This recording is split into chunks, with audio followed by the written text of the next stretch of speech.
अर्जुन युद्ध करने आते हैं, भगवान सारथी हैं उनके, हम भगवान को सारथी बना लें। पहले अध्याय से एक तो हम ये सीखें, आज से भगवान को नए जो आए कम से कम, ये पुराने लोग तो हमारी ज़्यादा बात सुनते नहीं हैं, आप नयों से मेरा निवेदन है आप सुन लो, हैं? हाँ सुनते हैं क्या? सुनते हैं तो चलो पुराने भी सुने। तो भगवान श्री कृष्ण को सारथी बना लें अपना, यानी उनसे मार्गदर्शन मांगे, अकेले में मांगे, सबके सामने मांगे, गीता से मांगे, हैं? और भगवान को जब सारथी बनाएंगे तो जिस समय जो चीज़ की जरूरत होगी वो मिल जाएगी। अर्जुन ने यही सारथी बनाया, इससे पहले नहीं बनाया, इससे पहले दोस्त माना था भगवान को। तो भगवान को ने अर्जुन को जब जरूरत पड़ी तब गीता दे दी और खुद गुरु रूप में आ गए। अब बताओ, यदि हम भगवान से प्रार्थना करें तो यदि जरूरत हो, वैसे तो गीता ही हमारा मंत्र है, भगवान कृष्ण गुरु है ना। आज के ज़माने में कहाँ ढूंढने जाओगे, फर्जीवाड़ा बहुत ज़्यादा है, और मिल भी जाए कोई सच्चा गुरु तो पहचानने की हमारी ताकत नहीं है। तो भगवान ने अर्जुन को गीता सुना दी जब जरूरत पड़ी, और जबरदस्ती सुनाई। बोलो, अर्जुन ने कोई एप्लीकेशन लगाई? अच्छा, अर्जुन को कोई आइडिया भी है? आप सुनना इस बात को, ये बहुत महत्वपूर्ण बात है। घरों में कोई बच्चा है और वो दिसंबर में आएगा बाहर, ठीक है, या नवंबर में सितंबर में आएगा, उसकी माँ उसके लिए वो बुन रही है, सिलाइयों पे क्या बोलते हैं वो, ऊन से स्वेटर बुन रही है। बोलो, आपने देखे होंगे ये सीन? आपने तो किसी को मौका दिया नहीं होगा कि कोई देख ले आपको, लेकिन आपको तो दिया ना समाज ने मौका। अरे आपने तो देखे हैं ना ऐसे सीन, तो आपने भी मौका दिया है क्या दूसरे लोगों को कि वो देख लें, आने वाली पीढ़ी को कि वो आपको देख ले? आपने नहीं दिया मौका, हाँ खुद ही देख लिए। हाँ, रेडीमेड तो क्यों नहीं आएंगे? जब मौका नहीं दोगे तो रेडीमेड आ जाएंगे, क्यों नहीं आएंगे? ये देखो उल्टी बात करते हैं, मतलब रेडीमेड आने लग गए इसलिए आपने छोड़ा है, ऐसा है, या आपने छोड़ा इसलिए रेडीमेड आ गए? पकड़ो जरा चीज को। अब वो उत्तर उल्टा आ रहा है, उत्तर उल्टा, मतलब आदमी खुद के ऊपर तो उंगली दिखाना ही नहीं चाहता। तो अब वो बच्चे के लिए स्वेटर बुना जा रहा है। मैं आपसे निवेदन करता हूं, क्या बच्चे को थोड़ा सा भी आइडिया है कि स्वेटर क्या चीज होती है? अच्छा, सर्दी के बारे में कोई आइडिया? और उसका इंतजाम हो रहा है। अब बताओ, हम इतने चालाक लोग हैं, हमको पता है हमको गुरु चाहिए। अच्छा, गुरु चाहिए, तेरा गुरु से उद्धार होगा? तो इतने गुरु हैं और इतने चेले, सबका उद्धार हो गया? अरे जिसका आइडिया नहीं है, गुरु तो छोड़ो, जिस चीज का भगवान वो भी देने को तैयार है, यदि हम केवल और केवल भगवान की तरफ चलने का निश्चय करें तो ये अर्जुन विषाद योग से हमको सीखने को मिला। भगवान ने जबरदस्ती, अर्जुन तो कह रहे हैं जरा लाओ दिखाओ मेरे को कौन कौन युद्ध में आए, अभी करता हूं। योत्समाने नमेक्षे हम यते अत्य समागता धातराष्ट्रा युद्धबुद्धे युद्धे प्रिय चिकित्सा, खत्म कर देता हूं मैं सबको, कौन कौन दुर्योधन के पक्ष में आए। भगवान जबरदस्ती कहां खड़ा कर देते हैं? भीष्म और द्रोण के सामने, जिससे कि अर्जुन चले जाए डिप्रेशन में। भगवान ने अर्जुन को डिप्रेशन में डाला है। हेलो, हाँ, अर्जुन को डिप्रेशन में आने वाला, कोई पहली बार युद्ध लड़ रहा है, भगवान ने उनको डाल दिया। क्यों? हमारी खातिर। बोलो, कितना प्रेम करते हैं हमसे। हमारी खातिर उन्होंने अपने सखा को डिप्रेशन में डाल दिया, जिससे कि वो क्या सुनाए? किसके लिए? हमारे लिए, अर्जुन के लिए नहीं। हाँ, अर्जुन के लिए नहीं, ध्यान रखना, अर्जुन नर नारायण के अवतार हैं। धर्म और मूर्ति, धर्म की 13 पंत्नी है, दक्ष प्रजापति की कन्या, उसमें से 13 कन्या उन्होंने इनको है ना, सॉरी दक्ष प्रजापति की नहीं, प्रसूति और दक्ष की कन्या ही है शायद। कर्दम देवहूति जी की 9 कन्या है, उनमें से नहीं है, और आकुति और उनकी हैं, और चलो जो भी है। तो धर्म की 13 कन्या है, उसमें से मूर्ति जो है, धर्म और मूर्ति, इनसे भगवान नर नारायण आए हैं। तो वो तो नर नारायण है भाई, अर्जुन को कोई गीता वीता की जरूरत नहीं है। किसके लिए गीता प्रकट हुई है ना? अब अर्जुन लेकिन गीता नहीं सुनना चाह रहे हैं। देखो आप, देखो, युद्ध भी नहीं करना चाह रहे हैं, हम भी अपना कर्तव्य कर्म नहीं करना चाहते। आज यदि समाज में सबसे ज्यादा हालत खराब है तो वो यही है कि हम अपना कर्तव्य कर्म नहीं करना। हम समाज में संत के रूप में हेडमास्टर के रूप में, पॉलिटिशियन के रूप में, अधिकारी के रूप में, घर में पिता के रूप में, सेवक के रूप में, मालिक के, जहाँ भी हम जैसे भी हम अपना कर्म, अपना कर्तव्य कर्म नहीं करना चाहते। ऐसा आलस, ऐसी अकर्मण्यता, ऐसी बेहोशी हमारे छा गई है। हम अधिकार चाहते हैं, कर्तव्य। ये जो सामाजिक ताना बाना और परिवार की जो व्यवस्था टूट रही है, इसके पीछे और पीछे कारण सिर्फ यही है।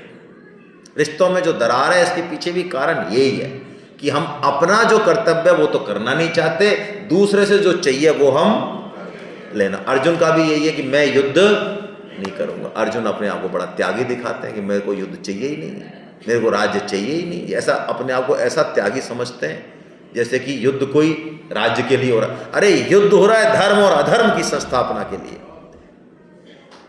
यदि बुराई को खत्म नहीं किया आज, वो बुराई विकराल रूप धारण करेगी और सारे समाज को ताने को छिन्न भिन्न कर देगी। भगवान ने इस पे जोर है गीता का। अधर्म को भगवान ने ढा दिया, चाहे वो खुद का भाई हो, खुद के पुत्र हो। 56 करोड़ यदुवंशियों को ढा दिया भगवान ने। आप सोचो, जिस भीष्म जी के महाप्रयाण में भगवान खुद पहुंच जाते हैं बिना बुलाए सभी ऋषि मुनियों को, वो अधर्म के पक्ष में खड़े, उन भीष्म जी को भी ढा दिया भगवान ने। ये भगवान की कर्म करने की शैली है।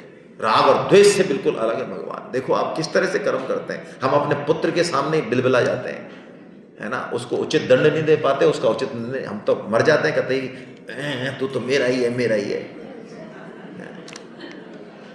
भगवान कैसे हैं आप सोचो। 3 करोड़ 10 लाख तो टीचर थे यदुवंशियों के।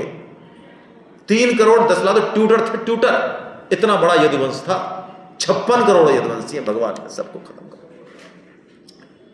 अब अर्जुन तो गाने गाता है पूरे, है ना, हमको नहीं चाहिए नहीं चाहिए, और डिप्रेशन में चला जाता है। और अंत में अर्जुन भगवान को शरणागति कर देता है कि भैया हम तो युद्ध नहीं करें। भगवान तब भी कुछ नहीं बोलते, फटकारते हैं पहले अर्जुन को। भगवान बहुत बुरा फटकारते हैं, और फटकारने से अर्जुन को कुछ समझ में आती है बात।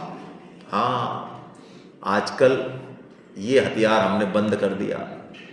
हम तो प्रेम की और प्यार की चाशनी चटा रहे हैं बच्चों को। घर में हमारे बात हो रही थी ऐसी किसी मैटर पे,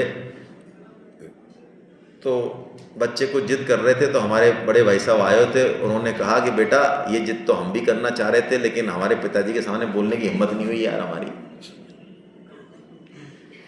मतलब एप्लीकेशन लगाने की भी हिम्मत नहीं हुई कि हम ये चाहते हैं। ये हालत थी। और तुम तो जो है ठोक के कह रहे हो और सीना तान के कह रहे हो, और अप्रूवल की भी इंतजार नहीं कर रहे हो कि नहीं हम लेके ही रहेंगे। क्यों? प्रेम और प्यार। तो भगवान ने प्रेम प्यार नहीं किया अर्जुन को, भगवान ने तो थप्पड़ लगाया अर्जुन को। कुतस्त्वा कश्मलमिदं विस्मय समुपस्थितम। अरे अर्जुन, क्या क्लैब्यमाश्मगम पार्थ है, कहां से कायरता तेरे में आई है। तब अर्जुन को चेत होता है थप्पड़ खा के। ये थप्पड़ बड़े काम का है ना। मेरे एक अंकल जो है CMHO रिटायर हुए डॉक्टर, उस जमाने के सन 65 में डॉक्टरी में गए। वो एक बार शादी में बता रहे थे, इसलिए मुझे याद आ गया। पर्सनल बात नहीं करनी चाहिए लेकिन कर रहा हूँ। उन्होंने कहा, मतलब हमारे पिताजी बड़े बड़े घर में, कि इनके थप्पड़ ने मुझे डॉक्टर बनाया है। मैं नहीं बनना चाहता था, लेकिन उन्होंने हेक दिया तमाचा है, मटरगश्ती करता है, PMT नहीं करूँगा, मैं जी नहीं जाऊँगा, नहीं करूँगा, क्योंकि उस थप्पड़ से मैं डॉक्टर बन गया। देखो आप, अर्जुन को पढ़े दो श्लोकों में दो पढ़े, तो अर्जुन भगवान के वास्तव में शरणागत हुए। शरणागत की क्या बात है कि पहले तो एक्सेप्टेंस कि मुझे कुछ समझ में नहीं आ रहा है, मुझे नहीं पता प्रभु, मुझे आपकी जरूरत है। अच्छा, हम अपने आप को टटोलें, हमारे पास पद है, डिग्री है, अनुभव है, बाल सफेद हो गए हमारे। मैं पीछे वालों को देख के कह रहा हूं, तो किसी की सुनने की गुंजाइश है? बहुत कम है। ये जो अनुभवी लोग होते हैं ना, ये किसी की नहीं सुनते पट्टे। हालांकि इनका अनुभव कैसा होता है, इनका अनुभव ऐसा होता है कि एक ही अनुभव को इन्होंने 35 साल तक ढोया है। उसी फाइल को 35 साल लिखा है। अरे उस फाइल को तो तू 2 महीने में लिख ले, सीख ले। नहीं, उसी को कहते हैं हमारा 40 साल का अनुभव। 40 साल। तो ये जो ऐसी जो वृत्ति है, ये दरवाजे को बंद कर देती है कि कुछ भी आए उसमें से। अर्जुन एक्सेप्टेंस दे रहे हैं सबसे पहले। कार्पण्य दोषो पहत स्वभाव पृच्छामि त्वां धर्म सम्मूढ़ चेता यच्छ्रेयशान्निश्चितं ब्रूहि तन्मे शिष्यस्तेऽहं साधिमां त्वां प्रपन्नम्। अर्जुन पहले तो शरणागत होते हैं, पूछते हैं प्रभु मुझे बताओ मुझे क्या करना, क्योंकि मैं कंफ्यूज हूं, मुझे जरूरत है आपकी, मेरे पास नॉलेज नहीं है। ये पहली चीज है जो हमारे लोगों को चाहिए। हमको लगता है हमारे पास बहुत ज्ञान है, बहुत अनुभव है, और गीता के 2-4-5 श्लोक याद है, कोई का तो ग्रंथ पढ़ रखे हैं, तो उन भाई साहब को तो नीचे उतारना बहुत मुश्किल है। उनकी तो टांग से लटक जाओ ना आप, तब भी नीचे नहीं आए वो। ये अर्जुन और भगवान से कहते हैं प्रभु मैं आपके शरणागत हूं, मैं आपका शिष्य हूं, अब आप मुझे शिक्षा दीजिए। तो भगवान उनको उपदेश देना शुरू करते हैं, और पहला उपदेश भगवान यही देते हैं कि तुम शरीर नहीं हो, तुम शरीरी। ये पहला उपदेश क्यों है? सोचो आप, कितना कठिन उपदेश है ये। अपने आप को शरीर से अलग हटा के देखना कोई आसान काम तो नहीं है। हमारा अनुभव ऐसा है कि हम शरीर नहीं है, तब भी हम मानते नहीं है। कितने जिद्दी लोग हैं, सोचो आप भाई, शरीर में और मेरे में कोई संबंध नहीं है। बोलो ये कैसी बात है? वेदांत की पहली बात है ऐसोच्चानन सोचस्तम प्रज्ञावादांश भाषसे गतासून गतासूंश्च नानु सोचंती पंडिता। भगवान ने ये बात कही उपदेश में। क्यों कही ये बात? क्योंकि जितने भी अज्ञान, सुखासक्ति, जो भी बंधन की सारी जो बीमारियां हैं, वो इसी कारण है कि हमने अपने आप को शरीर मान। आराम किसको चाहिए बताओ? शरीर को। इज्जत किसको चाहिए? सब शरीर को। शरीर यदि हमारा इससे संबंध टूट जाए, जो कि टूटा ही हुआ है, अनुभव में आ जाए, तो हमारी सारी बीमारियां खत्म हो जाती हैं। इसलिए भगवान ने ये बात कही, तू चाहे कर्म योग में जा, चाहे ज्ञान योग में जा, चाहे भक्ति योग में जा, ये बात तेरे को माननी पड़ेगी। जानने की बात नहीं है, अभी माननी पड़ेगी। क्योंकि गीता में आया है मानना जानने से कमजोर नहीं होता। वेदांत में जानने पे बहुत जोर है, हम लोग गीता में मानने पे ज़्यादा जोर देते हैं। हम तो ये कहते हैं कि मानोगे तो सच्ची बात को जानोगे, क्योंकि भगवान वो हैं जिनको जाना नहीं जा सकता। वो जनाएंगे तो जाना जाएगा। सोई जाने होते ही दे ही जाना हो जाने, जाना तो तुम्हें ही हो जाए। तो भगवान ने कहा तू मान ले कि मैं शरीर नहीं हूं। तो अब ये जागृति हम हमेशा बनाए रखें, हमेशा। भूख लगे खा लें, नींद आए सो जाएं, माला पहने पहन लें, लेकिन माला किसको पहनाई जा रही है? आपको, शरीर। ये जागृति 24 घंटे रहे।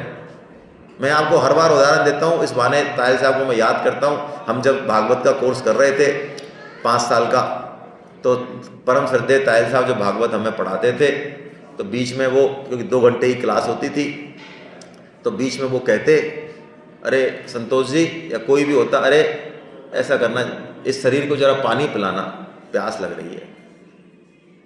मेरे को बहुत अजीब सा लगता मैं कि ये सर क्या बोलते हैं यार, मतलब फालतू ही ऐसा बोलते हैं। उठ, इस शरीर को प्यास लगी है। इस शरीर को प्यास क्या लगी है? ये बोलो ना मुझे प्यास लगी है, मैं लाता हूँ पानी अभी। इस शरीर को प्यास लगी है। अब ये क्या है सब? ये शब्द, ये जागृति है कि मैं शरीर। शरीर से यदि अटैचमेंट हुआ, यहाँ पर जो आपको मान बढ़ाई मिल रही है, यहाँ पर जो सारी चीजें मिल रही हैं, यदि आपने अपनी मान ली तो पिटाई निश्चित है। जगन्नाथ जी की यात्रा निकलती है तो कोई गधा उस यात्रा में आगे चल रहा हो, और जगन्नाथ जी जब हैं यात्रा है तो बड़े बड़े संत महापुरुष, बड़े बड़े मठाधीश सब दंडवत देते हैं साष्टांग वहाँ पे, और वो गधा जो है ये समझ रहा हो कि वाह यार, ये तो हमने अपने आप को जाना ही नहीं, हम तो वास्तव में कोई चीज़ है यार, कोई कम चीज़ है हम। देखो आप क्या हो रहा है, मतलब हम तो समझ रहे थे हम तो यूं ही, हम यूं नहीं है, हम तो बहुत खास। अब वो यदि गधा ये समझे कि ये सब जो है मेरे लिए हो रहा है, अब उसकी क्या हालत होगी जब वो जाएगा वहाँ से, तो उसकी पिटाई होनी है वहाँ पे।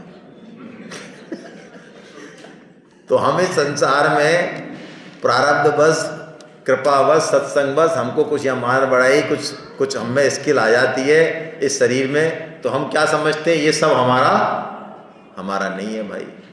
ये सांख्य योग भगवान ने बताया, और फिर भगवान ने कर्म योग बताया इसी अध्याय में। कर्म योग में जो मुख्य बात है वो ये है, सबसे पहले भगवान ने एक निश्चयात्मक बुद्धि की बात कही, ये बहुत जरूरी है। परम श्रद्धेय स्वामी जी महाराज ने साधक संजीवनी में एक निश्चयात्मक बुद्धि के बारे में कम से कम 100 बार से ज्यादा लिखा है। क्यों? समझें इस बात को। संकल्प में ही शक्ति है। जिस दिन आपके जीवन में ये निश्चय आ गया कि अब ये जीवन गीता की तरफ चलाना है, उस दिन ही आप साधक हैं, उस दिन ही आप आगे चल पाएंगे। वरना तो यदि संकल्प कमजोर है तो कुछ भी नहीं हो सकता। सिद्धि भी टारगेट की संकल्प से ही होगी, क्योंकि सृष्टि संकल्प में है। ये संकल्प की ही शक्ति है कि भगवान 9वें अध्याय में दुराचारी को भी भगवान साधु कह देते हैं। दुराचारी को भी भगवान साधु कह देते हैं। उसने एक भी अच्छा काम किया नहीं, लेकिन उसने काम करने के पीछे का जो मूल है वो पकड़ लिया। उसने कह दिया कि नहीं, सम्यक व्यवसितो इसे। ऐसे ही आज यदि आप ये कर लें, आज ही कर लें कि कुछ भी हो जाए, नौकरी जाएगी रहेगी, समय मिलेगा नहीं मिलेगा, शरीर सही रहेगा नहीं रहेगा, गीता नहीं छोड़ूंगा यार, मैं स्वामी जी का सत्संग नहीं छोड़ूंगा, मैं गीता तो पढ़ूंगा, एक श्लोक सुनूंगा, चाहे गीता का प्रचार नहीं छोड़ूंगा मैं मरते मरते भी। ये आप निश्चय कर लेंगे, ये निश्चय 20 साल की साधना से भी आगे आपको रख देगा। और ये निश्चय नहीं हुआ तो डुगडुगा चलते रहो, डुगडुगी बजाते हो, थोड़ा मोटा करते हुए, है ना, बैठेगी नहीं बात। संकल्प से बात बैठेगी। कर्म योग की शुरुआत में भगवान ने जो निश्चयात्मक बुद्धि की बात कही वो यही है कि निश्चयात्मक बुद्धि होगी तो कर्म योग शुरू होगा, वरना कर्म ही कर्म होंगे, उत्तम से उत्तम कर्म होंगे, सुंदर से सुंदर कर्म होंगे, लोग मठाधीश बना देंगे, करोड़ों लोग फॉलोअर हो जाएंगे, नाम हो जाएगा, सब जगह छा जाओगे, योग नहीं होगा।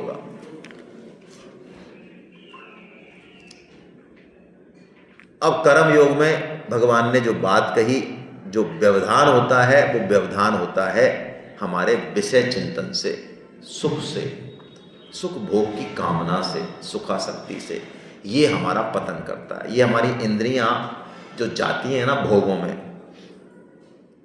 ये हमारा पतन कर देता है। और पतन ही नहीं करता, भगवान ने कहा यदि चिंतन भी हो तो सर्वनाश हो जाएगा। 2.62 और 63 में भगवान ने ये बात कही कि सिर्फ हमने भोग का चिंतन किया, अभी बैठे तिलक लगा के और चिंतन चल रहा है, गड़बड़ किया कुछ नहीं है, सिर्फ चिंतन है, नजर भी नहीं डाली, मान लो चिंतन हो रहा है, लेकिन चिंतन में भोग हो रहा है। भगवान कहते हैं सर्वनाश करा देगा। ध्यायते विषयान पुंसै संगस्तेषु संजायते संजात संजायते कामात् क्रोधो विजायते क्रोधाद भवति सम्मोहा स्मृति विभ्रमा स्मृति भ्रंशाद बुद्धि नाशात और बुद्धि नाशात प्रणश्यति। खत्म कहानी। किससे शुरू हुआ? सिर्फ विषय चिंतन से। इसलिए भक्तों का संग, सत्संग, गीता, नाम जप, इसकी दीवार खींच दो चारों तरफ। विषयों का चिंतन का हमारा स्वभाव इतना पुराना है, कहीं से भी लीक पोल छोड़ी और ये भाई साहब तैयार हैं जाने को, कवाड़ा कराने को। इनको लगातार डोज देते रहो, गीता क्लास की, गीता प्रचार की, गीता पढ़ने की, सत्संग, इनको डोज देते रहो। इसको ये डोज देते देते ये इनको तब साल में 6 महीने में थोड़ा सा आनंद आएगा, तब ये भाई साहब भागना छोड़ेंगे। आप सोचो एक गीता सेमिनार कर ले तो हम तो हो गए बल्ले बल्ले, कुछ नहीं, ये मन को छोड़ा आपने, भाग जाएगा। तो ये कामना को भगवान ने विषय चिंतन को कर्म योग में खास बाधक बताया। यदि इस पे हम थोड़ा सा कंट्रोल कर लें तो जो है हम अच्छे से कर्म योग कर पाएंगे। भगवान ने यही कहा लास्ट में, वही मनुष्य हैं जो जगे हुए हैं, जो इस तरफ लगे हुए हैं, वही मुनि हैं। और जो भोग संग्रह में लगे हुए हैं वो दिन में भी सो रहे हैं और रात में भी सो रहे हैं, वो जगते हुए भी सो रहे हैं, वो जग ही नहीं रहे। वो तो ज़िंदगी खराब कर रहे हैं, चाहे वो अंबानी बने, कुछ भी बने, वो चाहे अडानी बने, अंबानी बने, कितनी भी भौतिक उपलब्धियां ले लें, हम कितने ही परोपकार कर लें, लेकिन यदि भगवान की तरफ हमारी वृत्ति नहीं हुई, उद्देश्य को हमने नहीं पहचाना, तो हमारा पतन होगा। अंततः स्वर्ग लोग जाके भी हमारा पतन होगा। भगवान ने ये बात कह के और चैप्टर को पटाक्षेप किया। हरे कृष्णा।